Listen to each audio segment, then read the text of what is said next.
Wait, wait. Under the sea. Oke, udah recording. Okay. Okay. Assalamualaikum warahmatullahi wabarakatuh. Good Waalaikumsalam. afternoon, everyone. So today, we will be presenting to you guys of our final project. It's called Textile Defect Detection. But before we start, let us introduce ourselves. I'm Firman Nur Fadhlillah, student ID 20457750 PA 19788. I am Baihaqi Hakim, 20457743 PA 19781. And I'm Rakan Thariq Sofyan, 2045 7758 PA 19796. So the first chapter is about background and problem. Okay, so the background of this project is the idea to detect defects in textile manufacturing helps to significantly reduce textile waste produced by manufacturing processes such as spinning, weaving, dyeing, finishing, garment manufacturing, and at the customer and consumer end. Sorry, there has been an increase in the global production of clothes due to the increase of demand. The second highest polluting industry is the textile sector. So, since clothing has a 3 year lifespan on average, there is a significant amount of waste produced by the textile industry. Textile waste deposited into landfills takes up 5% of all landfill space worldwide. About the textile defect detection. So, textile defect detection involves identifying and categorizing defects in textiles during the manufacturing process, including stains, tears, weaving irregularities, and dyeing issues. Automated systems using computer vision algorithms and machine learning models can be trained to accurately identify defects from images of the fabric, improving efficiency, accuracy, and production efficiency compared to manual inspection. So, a textile defect detection system improves the product quality. So, as a result, automated textile defect detection systems to manufacture the high quality of textile products are in increasing demand. This automated system is done by identifying the faults in textile surface using the image and video processing techniques. So why is it needed? Textile defect detection is needed to ensure the quality of the final product and to minimize waste during the manufacturing process. Defective fabrics can lead to customer complaints, returns, and loss of revenue for manufacturers. Identifying defects early in the manufacturing process can help minimize waste and reduce the need for costly rework or disposal of defective materials.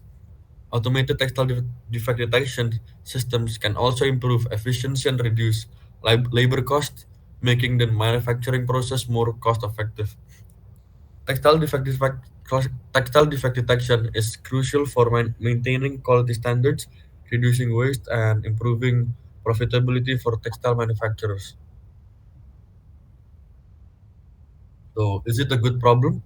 The textile industry faces challenges in detecting defects in textile product, which can impact product quality and customer satisfaction. Accurately detecting and classifying defects can lead to reduced waste and rework, improve product quality, and increase profits. As the demand for sustainable and eco-friendly textile products grows, the need for efficient detect defect detection becomes even more crucial to reduce environmental impact. Therefore, textile defect detection is a good problem to be solved as it has practical applications in the industry and can lead to positive outcomes for both the manufacturers and the consumers. So these are the statistics. So textile waste in the United States, the U.S. generates just over 17 million tons of textile MSW or municipal solid waste per year, according to the most recent EPA data.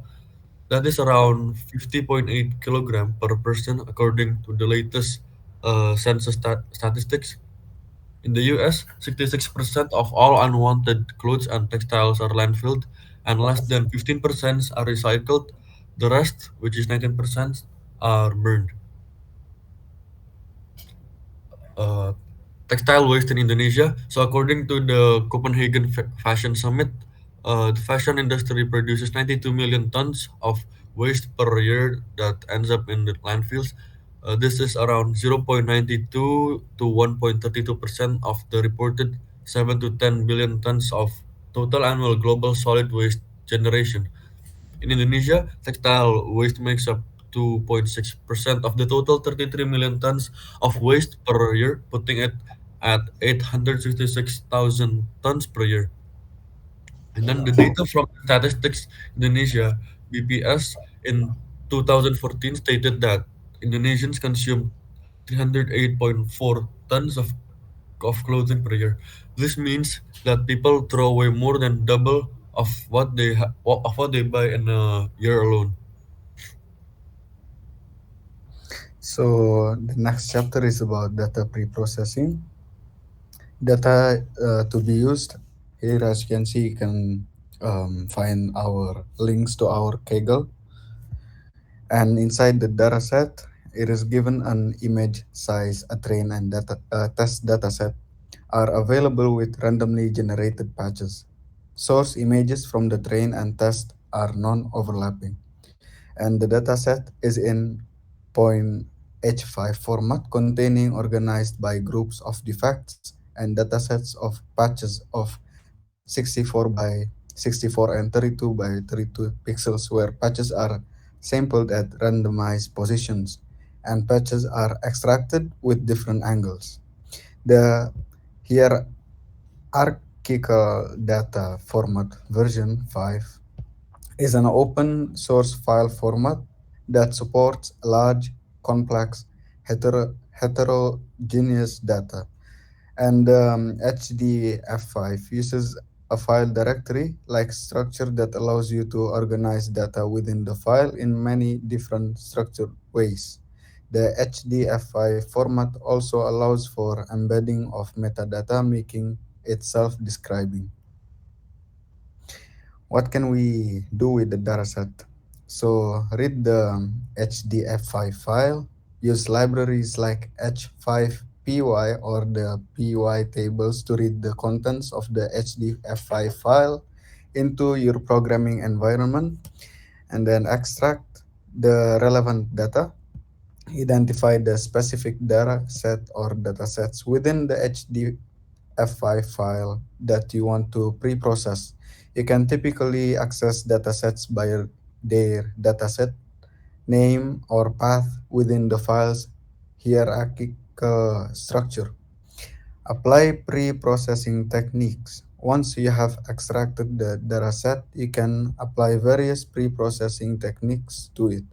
The pre-processing techniques mentioned earlier, such as handling missing values, feature scaling, encoding, engineering, or handling time series data, can be applied to the data from the HDF5 dataset. Save the pre-processed data.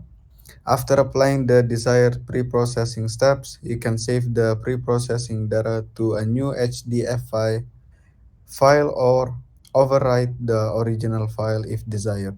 This ensures that you have a processed version of the dataset ready for further analysis or machine learning tasks. So here is the data pre-processing techniques. Handling missing values. First is the remove instances or variables with missing values if they are not critical or represent a small portion of the data. And then we have imputations. Fill in missing values with estimates based on other available data, such as mean, median, mode, or more advanced imputation methods. And then handling outliers. Detection, identify outliers using statistical methods such as Z-score or domain-specific knowledge. And then we have the treatment, where you decide whether to remove outliers or transform them using techniques like Winsorization, capping, or imputation. And for the feature scaling, normalization, scale numerical features to a specific range, such as 0 and 1 or minus 1 and 1 to ensure consistent magnitudes. And standardization, it standardize numerical features to have zero mean and unit variance, making them suitable for certain algorithms. And the data pre-processing for images. So resizing and scaling are techniques used in image processing to manipulate the size and values of pixel data. Resizing involves changing the resolution of an image to ensure consistency across a dataset. And scaling adjusts the pixel values to a specific range, promoting uniform magnitudes. uh, Normalization transform pixel values to have a mean of O and A standard deviation of 1. This aids in reducing the impact of lighting condition and facilitates neural network training. And then data augmentation generates new training examples by applying transformations like rotation, flipping, zooming, cropping, and noise addition. It enhances the diversity of training data, mitigating overfitting and improving model generalization. Cropping extracts a specific region of interest from an image, focusing on relevant features or eliminating unwanted background. Pairing adds pixels to resize images to a consistent shape or aspect ratio, often necessary for neural network input. And next, grayscale conversion simplifies the image data and reduce computational complexity while preserving important features. Histogram equalization enhances contrast by redistributing intensity values, improving visual quality and feature visibility. And then filtering and denoising involve applying image filters like Gaussian or median filters to reduce noise and smooth images, aiding in certain analysis tasks. And then last, the feature extraction employs pre-trained CNNs such as VGG, ResNet, or Inception to extract meaningful and discriminative features from images, supporting deep learning models. So here's the process overview. The data pre-processing exploration of the dataset is required to get understanding about our classes and to further improve the dataset if required. And exploring the train 64.scv file that contains the information about the dataset that will be used for training the model. Exploring the manipulated dataset if the classes are properly labeled. And here's the data pre-processing code. And then another one, you can find this code on our Kaggle. So here's the result, and it loads the train64.scv file into a data frame called train underscore df64 using the pdread scv function. Modifies the indication type column in the train df64 data frame. If the value in the indication type column is not good, it is changed to damage. This step converts the multiple classes into two classes for binary classification. And then it modifies the indication value column in the train df64 data frame. If the value in the indication value column is not 0, it is changed to 1. This step converts the indication values into binary labels 0 or 1. And then it displays the first few rows of the modified train df64 data frame using the head function. And then after that, it calculates and displays the distribution of classes in the indication type column of the train df64 data frame. The value counts function counts the occurrences of each class and the normalize through parameters normalize the count to represent proportion. The result is rounded to two decimal places using the round to function, and plots a bar chart to visualize the distribution of classes. The proportions of each class are multiplied by 100 and converted to a data frame. The plot bar function is then used to create the bar chart with the x-axis representing the classes and the y-axis representing the count as a percentage. The chart is customized with labels, title, and rotation of x-axis labels using various PLT functions from the matplotlib library. So here's the pre-processing part. The textile defect dataset conflicts of six different classes: good, color, cut, hole, thread, and metal contamination, along with the eight different rotations: 0, 20, 40, 60, 80, 100, 120, and 140. Both a train and test dataset are available with randomly generated patches. The train and test dataset are non-overlapping. However, binary classification, the dataset is processed by the H5 to storage object, which involves the following pre-processing steps: a grayscale image train and test dataset of 64 by 64 pixels are selected by the user. And then the original of six classes are collapsed into only two classes, namely damaged and good, using TensorFlow or for binary classification. And to address the class imbalance, data augmentation is applied to the training data of the good class, generating three additional versions per training sample. And then the data augmentation is a technique used in data preprocessing to artificially increase the diversity and size of a data set by applying various transformations to the existing data. And these transformations can include random rotations, flips, translation, zoom, or changes in brightness and contrast. Data augmentation helps to reduce overfitting, improve model generalization, and enhance the robustness of machine learning models by exposing them to a wide range of variations and scenarios present in the real world. So here is the next chapter, which is methods. Why binary classification is used. So binary classification is commonly used for textile defect detection for several reasons. So the first one is simplified problem.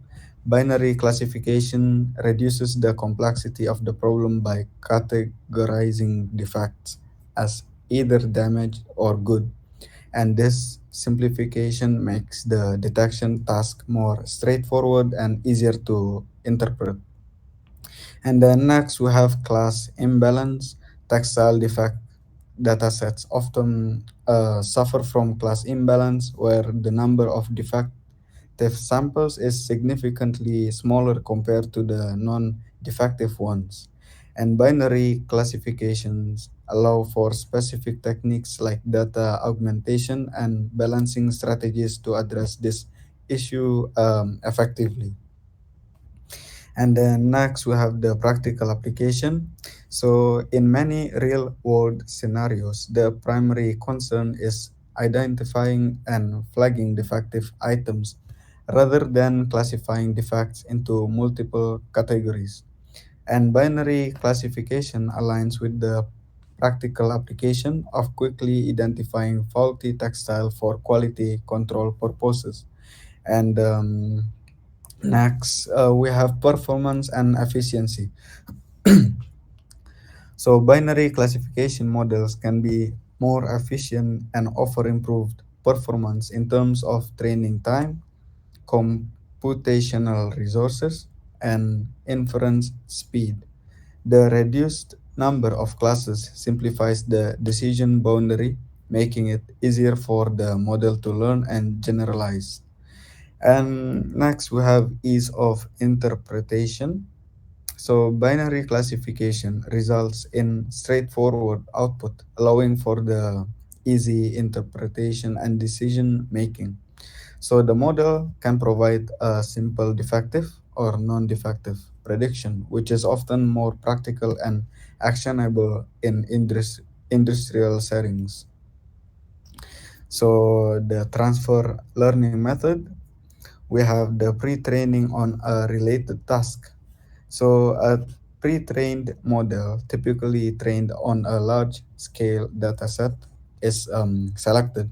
This pre-training is usually performed on a related task, such as image classification or object detection.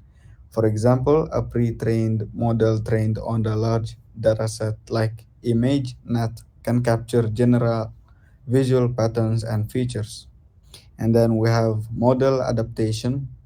The pre-trained model is adapted or fine-tuned on the textile defect detection task. The last few layers or specific layers of the pre-trained model are modified or replaced to suit the defect detection task.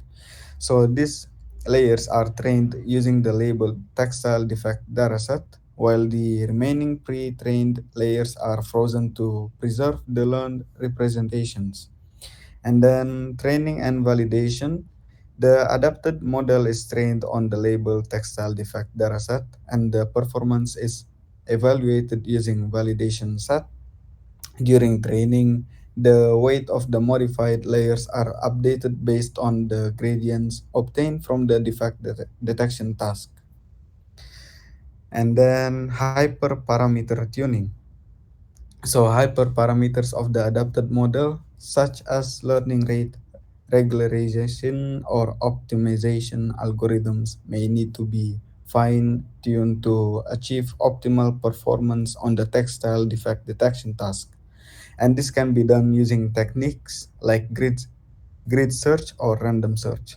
And testing, once the adapted model is trained, the deemed satisfactory based on the validation results, it can be used to classify new unseen textile images. The images are passed through the adapted model, and the model predicts whether each image is defective or non-defective. And Okay, maybe so next part of the presentation is about the results obtained from our project. So first of all, in the beginning, we achieved an imbalanced dataset. So we're using the 64 by 64 pixel images, which are in a grayscale format, using the train and test dataset, and they were selected. And then we also had 6 classes, which are collapsed into only 2 classes, such as damaged and good, using TensorFlow for binary classification.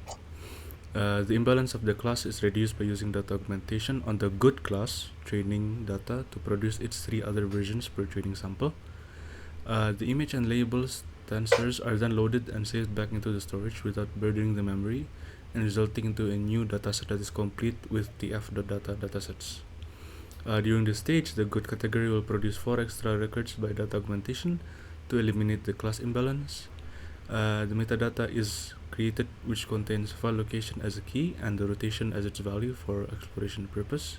And here you can see in the code that we have a resulted amount of 36,000 files, which belongs to 2 different classes. So this was the dataset imbalance. If it is displayed in a graph, you can see the good class is significantly lower than the damaged class. So we had to perform some sort of data augmentation to make it more balanced. So data augmentation process. The process was firstly to identify the imbalanced classes. First, it is essential to identify the imbalanced classes in the dataset where the number of samples is significantly lower compared to other classes. This is typically done through exploratory data analysis or by analyzing the class distribution. Next, we determine the augmentation techniques. So once the imbalanced classes are identified, Various data augmentation techniques can be selected to generate additional samples. These techniques include, but are not limited to, 1. Geometric transformations. This involves applying rotation, translation, scaling, flips, and other geometric operations to the existing samples. For example, rotating or flipping an image of a textile defect to create new samples with different rotations. The next one is image transformations. This transformation modify the pixel values or appearance of the images. Techniques like brightness adjustments, contrast modification, blurring, or adding noise can be applied to create diverse variation of the existing samples. Next, there's cropping and resizing.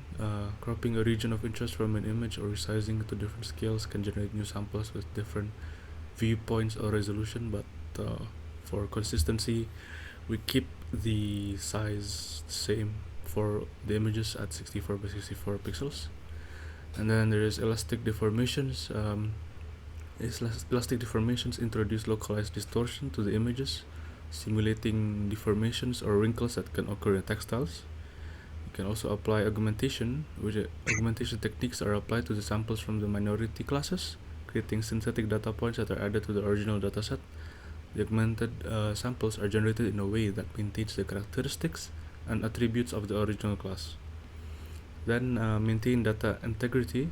It's crucial to ensure that the augmented data still represents the original class and does not introduce unrealistic or unrelated patterns.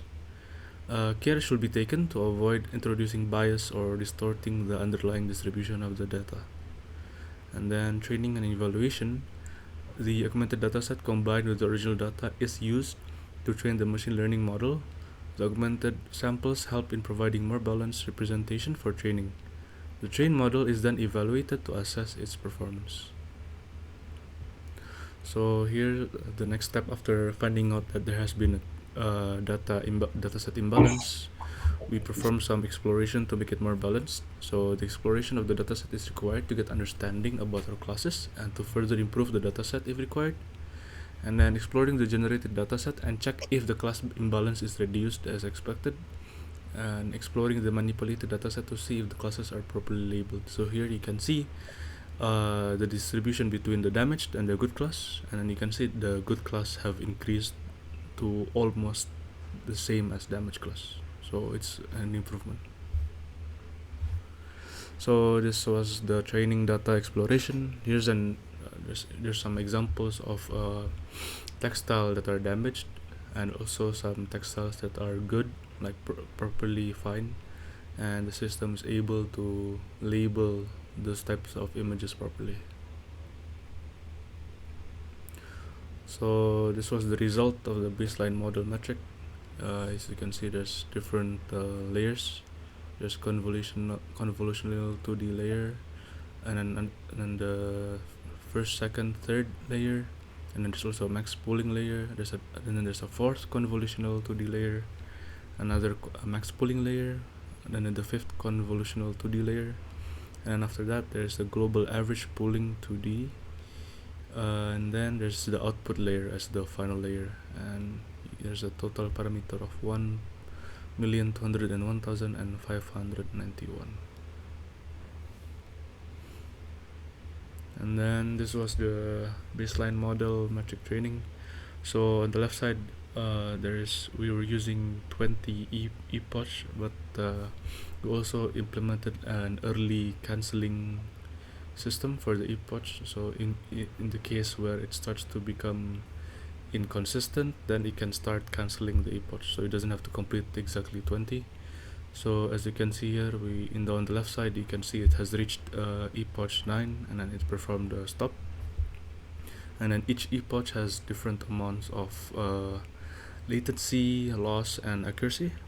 And on the right side you can see the result displayed on the graph. So when it comes to the loss in the epoch, from 0 to 8, you can see the loss reducing, but also increasing a bit, but mostly it's reducing. And then when it comes to the accuracy graph, there is an increase over time over the different epoch levels. So that's the baseline model metric. And then when it comes to binary classification result, each class, precision, recall, and F1 score are varied. Because of the class imbalance in the test dataset, it is rather difficult to evaluate the result. So yeah, after we perform improvements to make it more balanced, it's still not exactly balanced. The lack of variability in the training data quality for the classes, the good class performs significantly worse than the damaged class in terms of the F1 score, which takes into account both precision and recall. Augmented training data had been generated. It wasn't complex due to the dataset's uniqueness, which also contributed to the good class lack of training data diversity. So on the right side, you can see the classification report.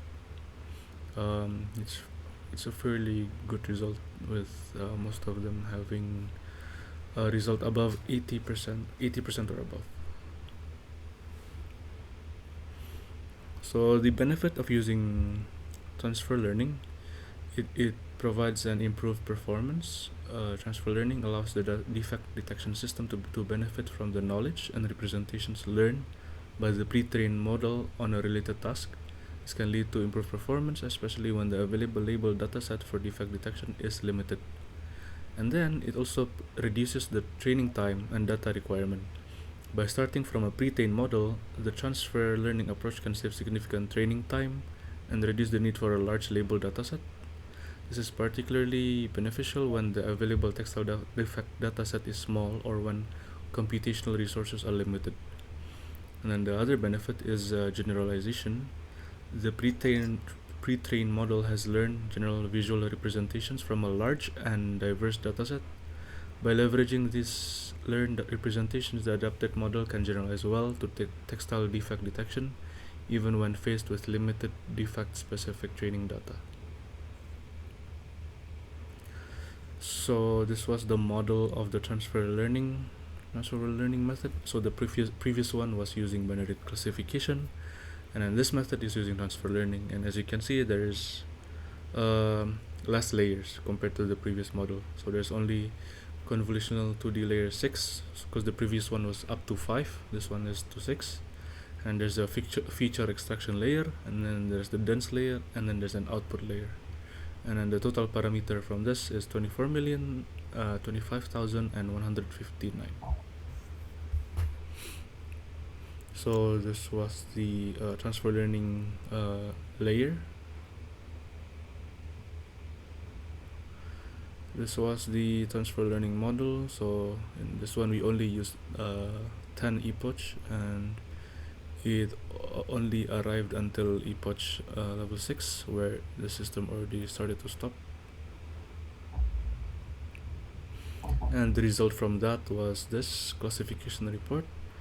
As you can see on the left side, you can see the average precision is 0.83, the recall is 0.90, and the F1 score is 0.86, which is a fairly high result.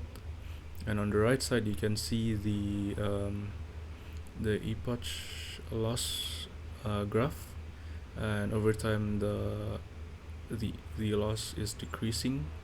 And at the bottom, you can see the epoch accuracy increases over time. On epoch level 5, I believe it has reached a level of 0.98 or 98% accuracy. So that's a good improvement. So the conclusion about our project. So basically, the binary classification methods, precision, recall, and F1 score for each class are of course different. Because of the class imbalance in the test dataset, it is difficult to evaluate the result properly due to the imbalance. And the lack of variability in the training data quality for the classes, the good class performs worse than the damaged class in terms of the F1 score, which takes into account both precision and recall. And the augmented training data had been generated, which wasn't a complex process due to the dataset uniqueness, and it contributed to the good class lack of training data diversity. The transfer learning good class F1 score has significantly increased, and also the transfer learning model has improved, and precision and recall have increased. So this is the link to the Kaggle notebook for our textile defect detection system. And I think that's it for our group's presentation. It has been Baihaqi Hakim, Firman, and Rakan. And thank you for listening. Wassalamualaikum warahmatullahi wabarakatuh.